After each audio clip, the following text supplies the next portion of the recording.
پاک اور ناپاک کپڑے دونوں ملا دیے تو انہیں پاک کرنے کا طریقہ یہ ہے کہ 3 مرتبہ پاک پانی سے دھویا جائے اور ہر مرتبہ نچوڑا بھی جائے۔ لہٰذا اگر آٹومیٹک واشنگ مشین میں انہیں اس طرح دھویا جائے کہ 3 مرتبہ یا اس سے زیادہ مرتبہ کپڑے دھلے اور ہر مرتبہ اس میں صاف اور پاک پانی استعمال ہوتا ہو، اور دوسری طرف سے کپڑوں سے مشین کے ذریعے پانی نچڑ جائے تو وہ پاک ہو جائے گی، اگرچہ پہلی مرتبہ پانی میں سرف اور صابن وغیرہ بھی شامل ہو۔ اگر پاک کپڑے مشین میں دھوئی جائے تو انہیں 3 مرتبہ پانی سے دھونا ضروری نہیں ہے۔ جب تک گاڑیوں پر نجاست کا یقین نہ ہو، صرف اس شک کی بنیاد پر کہ گاڑیوں پر نجاست لگی ہوئی ہوگی، تو ان گاڑیوں کے دھونے سے اور اس کی چینٹی لگنے سے کپڑے ناپاک نہیں ہوگی۔ البتہ اگر یقین ہو کہ اس گاڑی پر نجاست لگی ہوئی ہے اور اس کو دھوتے وقت اس نجاست کا چینٹوں کی وجہ سے کپڑوں وغیرہ پر لگنے کا یقین ہو تو اس صورت میں کپڑے ناپاک ہوگی۔ باقی اگر یہ چینٹیں بہت معمولی مقدار میں ہو تو ان کپڑوں پہ نماز ادا کی جا سکتی ہے، اس وجہ سے نماز میں کوتاہی نہ کرے۔ تر ہاتھ سے اگر کسی ناپاک چیز کو چھو لیا اور اس ناپاک چیز کا اثر ہاتھ پر آ گیا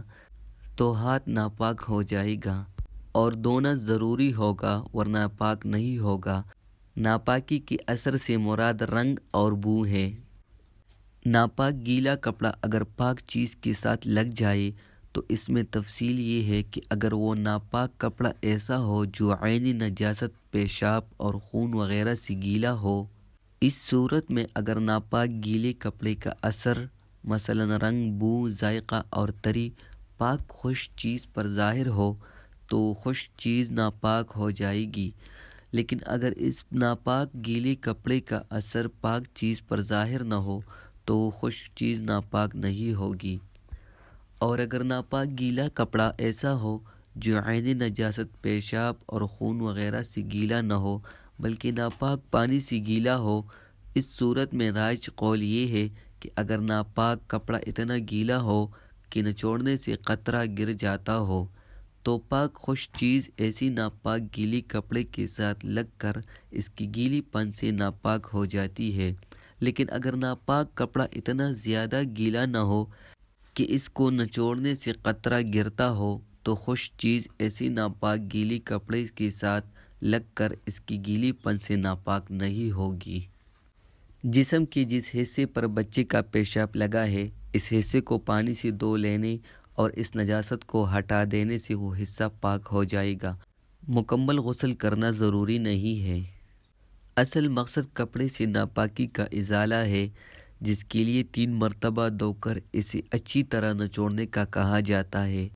تاہم اگر نجاست کا ازالہ 1 یا 2 مرتبہ دھونے کے بعد اچھی طرح نچوڑنے سے ہو جائے تب بھی کپڑا پاک ہو جاتا ہے۔ اسی طرح اگر کپڑے کو کسی تالاب یا جاری پانی میں دھویا جائے اور اچھی طرح پانی بہایا جائے یہاں تک کہ نجاست کا ازالہ ہو جائے تب بھی کپڑا پاک ہو جائے گا۔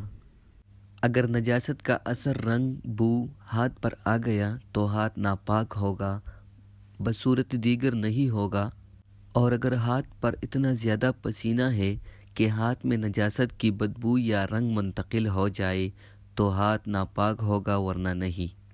غیر مرئی نجاست پر گیلا ہاتھ لگ جائے تو ہاتھ اس وقت تک ناپاک نہیں ہوگا جب تک اس ناپاکی کی اثرات ہاتھ پر ظاہر نہ ہو۔ اگر ناپاکی کی اثرات ظاہر ہو جائے تو وہ ناپاک سمجھا جائے گا ورنہ نہیں۔ کاغذی نوٹ کو پاک کرنے کے لیے اس پر پانی یا کوئی مائع چیز، پٹرول وغیرہ بہایا جائے۔ 1 مرتبہ بہانے کے بعد جب قطرے ٹپکنا بند ہو جائے تو دوبارہ بہا دیا جائے۔ یوں 3 مرتبہ کرنے سے وہ پاک ہو جائے گا۔ کرنسی نوٹ صرف پانی سے خراب نہیں ہوتا، اگر اس کے خراب ہونے کا اندیشہ ہو تو اس مقصد کے لیے پٹرول یا کوئی کیمیکل بھی استعمال کیا جا سکتا ہے۔ کسی بھی پاک مائع سے نجاست زائل ہو گئی تو نوٹ پاک ہو جائے گا، پانی سے دھونا ضروری نہیں۔ اس طرح USB کو بھی پٹرول وغیرہ پاک مائع سے دھو کر پاک کیا جا سکتا ہے۔ جس جاندار میں بہنے والا خون ہو، اس کا خون نجس اور ناپاک ہے، اور جس جانور کا خون بہنے والا نہ ہو اس کا خون ناپاک اور نجس نہیں ہے۔ مذکورہ تفصیل کی روشنی میں کٹمل کا خون نجس اور ناپاک نہیں ہے اور نہ ہی مانع صلاۃ ہے۔ نیز جو خون ناپاک اور نجس ہے اس کا حکم یہ ہے کہ 1 درہم یعنی اگر بہنے والا ہو جیسے پیشاب وغیرہ